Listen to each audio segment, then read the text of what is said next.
என் மகள் ரிதன்யா தற்கொலை வழக்கில் வழக்கு தோய்வாக போய்கொண்டிருக்கிறது என்பது காரணத்துக்காக ஐஜி அவர்களை சந்தித்து என்னுடைய மனுவை தாக்கல் செய்து வந்திருக்கின்றேன்.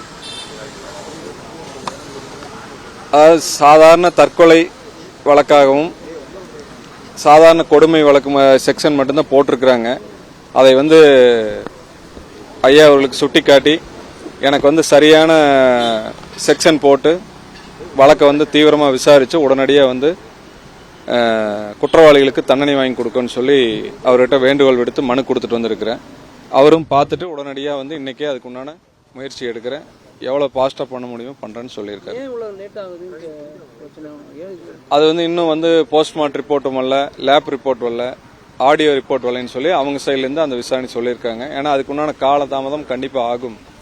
அதுக்கு உண்டான முடிவுகள் ரிசல்ட் வந்தோன்னா நான் கண்டிப்பாக அதுக்கு உண்டான முயற்சி எடுக்குன்னு சொல்லியிருக்காங்க. சம்பந்தப்பட்ட மூவரையுமே கைது பண்ணிட்டாங்க. அதாவது எங்களுக்கு என்ன வழக்கு தோய்வு போறதுனால எங்களுக்கு விசாரணை அதிகாரி மேல ஒரு சில சந்தேகங்கள் வர்றதுக்கு தனி விசாரணை அதிகாரி வேணுங்கிற ஒரு வேண்டுகோளையும் விட்டுருக்கிறோம். வழக்கு சிபிஐக்கு மாற்றோன்னு சொல்லி ஒரு வேண்டுதலையும் வச்சிருக்கிறோம். சந்தேகம் என்னன்னு கேட்டீங்கன்னா, நாங்கள் போஸ்ட்மார்ட்டம் ரிப்போர்ட் நடக்கிற போதே அவர் டிஎஸ்பி அவர்கள் எங்களுக்கு வாக்குறுதி கொடுத்து தான் உடலை நாங்கள் எடுத்துட்டு போய் அடக்கம் இது பண்ணோம். அப்போ என்னன்னா மூவரையும் கம்பல்சரி அரெஸ்ட் பண்ணுறேன்னு சொன்னார். ஆனால் அடுத்த நாள் 30ஆம் தேதி ஈவினிங்குள்ளே கைது பண்ணணும்னு சொன்னார். 29ஆம் தேதியே இருவரை அரெஸ்ட் பண்ணிட்டாங்க. மூவரும் அரெஸ்ட்னு சொல்லி எல்லா செய்திகளையும் வந்தது. நாங்களும் சரி பரவாயில்ல சொன்ன மாதிரி பண்ணிட்டான்னு சந்தோஷப்பட்டோம்.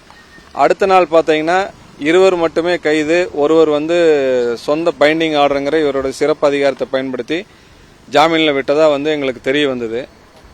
அப்புறம் நாங்கள் போய் விசாரிக்கிற போது அவங்க தலைமறைவாயிட்டாங்க அப்படின்னு சொல்லி ஒரு தகவல் வந்தது. மறுபடியும் ஒரு வாரம் கழிச்சு நாங்கள் நேரடியாக எஸ்பி அவர்களை சந்தித்து மனு கொடுத்துட்டு வெளியில் வர்ற போது பார்த்தீங்கன்னா அவர் உடனடியாக நாங்கள் பண்ணித்தர நேரம் அந்த அன்னைக்கு மாலைக்குள்ளே கைது பண்ணிட்டாங்க.